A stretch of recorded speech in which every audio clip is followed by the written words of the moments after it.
Welcome to the only daily podcast focusing on compliance news of the day. Each morning, start your day with a cup of coffee and Tom Fox, the voice of compliance, to hear about 4 of the top compliance, corruption, or leadership stories you will need to start your day.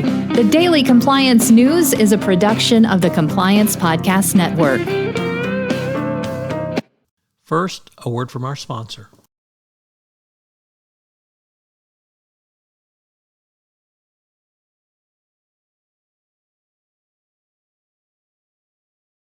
The Daily Compliance News for October 2023, the Kraken released edition.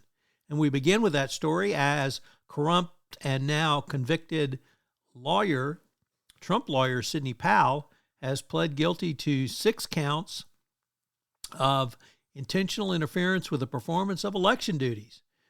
She got a great deal, 6 years probation, but this is a major victory for Fulton District County Attorney Fani Willis, and a huge blow to former President Trump. So everyone knew she was a fraud when she said she would unleash the Kraken.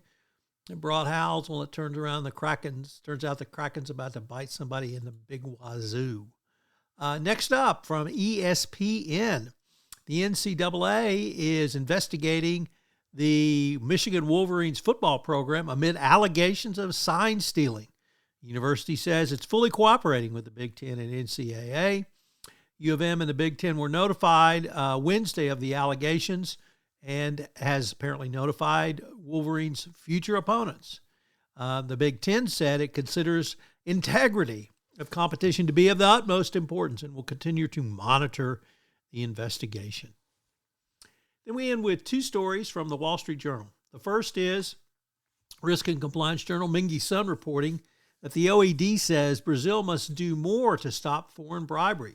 While Brazil has made progress in combating foreign bribery schemes over the past 9 years, it still has a way to go in successfully charging individuals, said the OECD.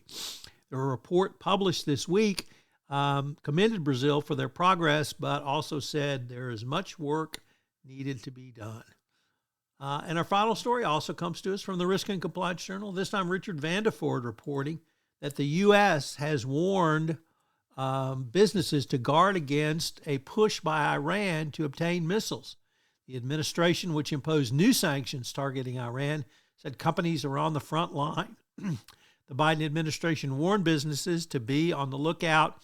Wednesday, Iran has sought to buy a range of goods from the U.S. to support its missile development.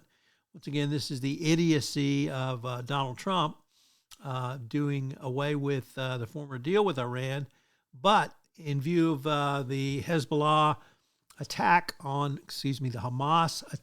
on Israel, the private industry is now on the front line of detecting and denying Iran's procurement efforts, and consequently, it is critical companies be familiar with the techniques, entities, goods, and technologies involved in Iran missile program, according to a government statement. So, be careful out there. The Daily Compliance News is a production of the Compliance Podcast Network and a proud member of C-Suite Radio. Thanks so much for listening. I hope you'll join me again tomorrow.